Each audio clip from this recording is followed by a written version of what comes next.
Hey guys, and welcome to a new episode of Quite Frankly. Today we're going to talk about something that has been asked a lot. What is the best lens ever? Well, today I'm going to give you an answer, but it's not the best lens ever. So, keep watching Quite Frankly.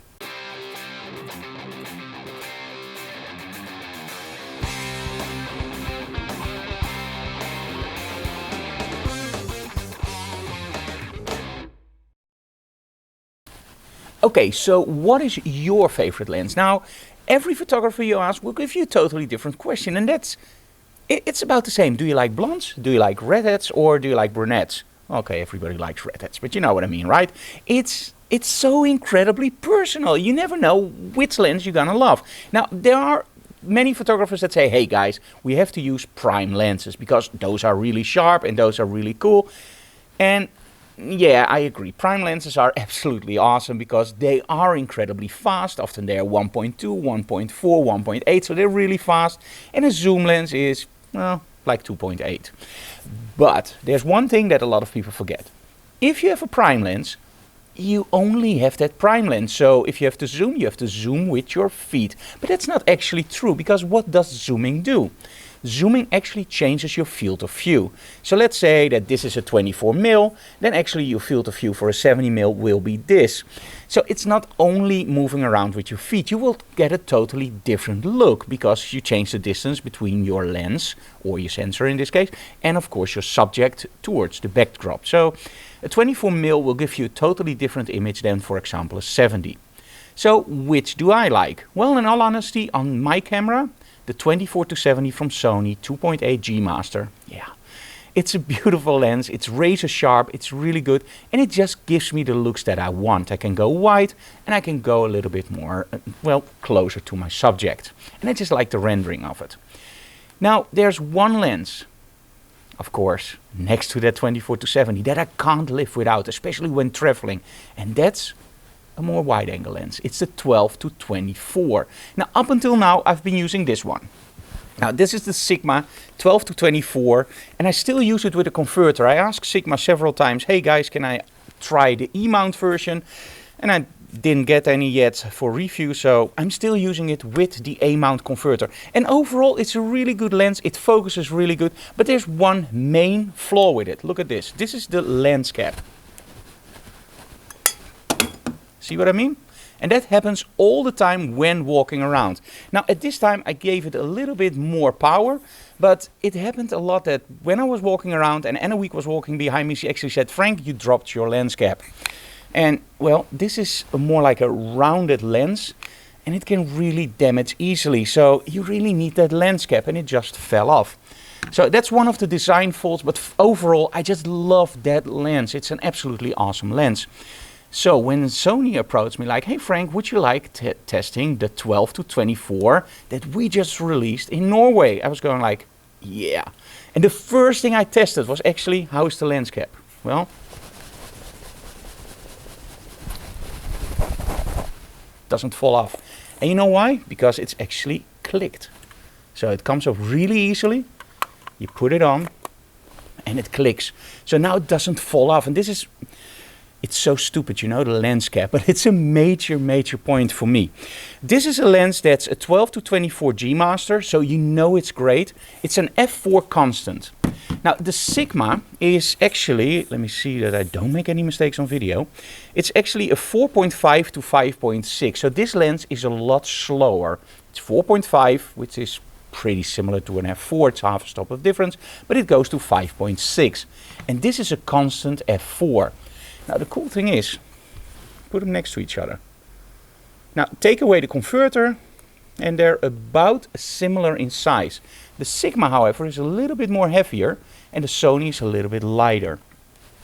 Now when traveling, I like to carry around lighter lenses, especially when they're, well, a little bit faster, like a constant f4. But I hear a lot of you guys going like, hey, but how is the lens in performance? To be honest, they're both stellar. They're both really well. If I put them next to each other and I zoom into 100%, in some images I really like the Sony more. In some images there's hardly any difference. So they're both really good for a 12-24. But now here you guys going like, yeah, but why do you need 12 to 24? Do you need it to shoot your hotel room that you can see the whole hotel? Well, this lens makes you way more creative with what you can do during a trip. Now let's say you have the 24 to 70. 24 is pretty wide, but sometimes you need a little bit more. Then of course you can go to the 12 to 24 because now you can go to 12.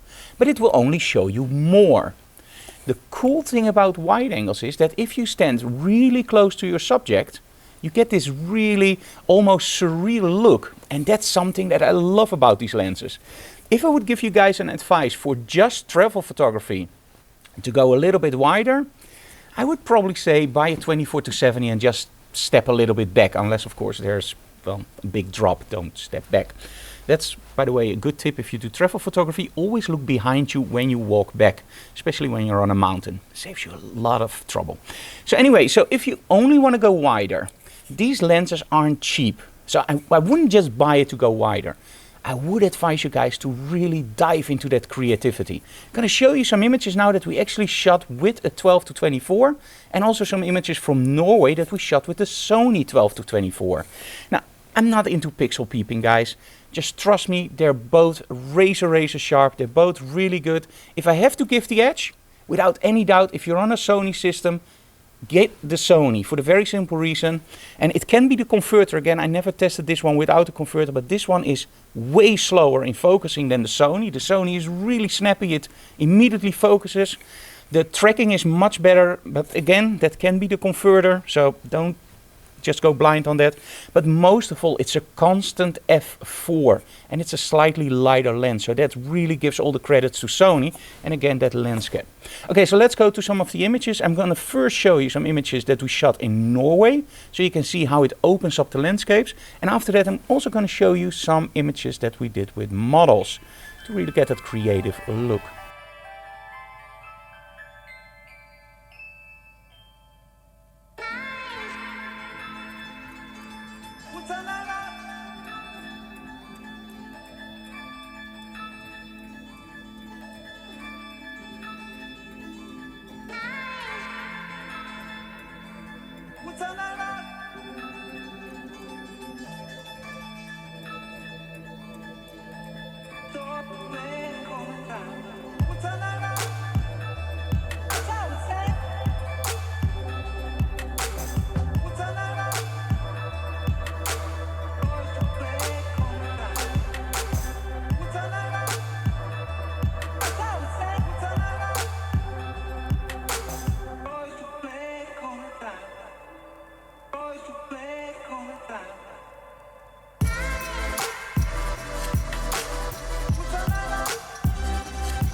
Okay guys, I hope you like those images. Now there's one image I want to show you that's a little bit more special.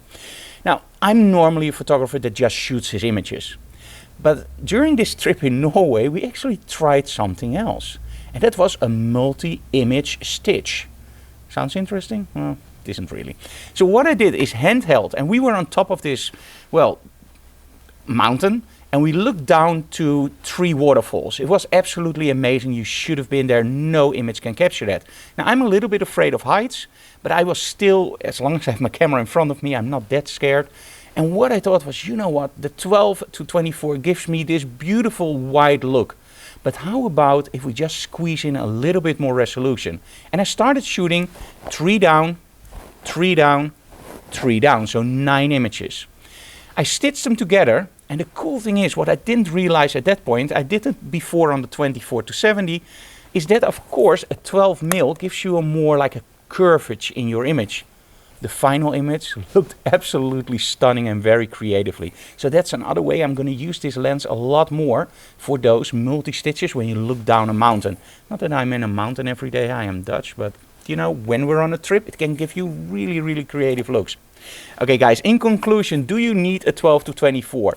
If you want to shoot creative, absolutely, you need a 12 to 24. It opens up so many options. Now, which one do you need? If you're not on the Sony system, I can highly recommend the Sigma 12 to 24. I've used it for years. It's a really, really good performer. If you're on a Sony system, and again, I can only judge it because I use it with a converter. On the Sony system, this one beats the Sigma hands down for the very simple reason, faster autofocus, it's just snappier, the tracking is better, and overall the image quality, just give the nets to the Sony, and also it's faster and the lens cap is better. If you're on our system again, really check out the 12 to 24 from Sigma because it's an awesome lens. But on Sony, without a doubt, get the new Sony f4. And it's in the G-master range. You just know it's well when it's a G-master.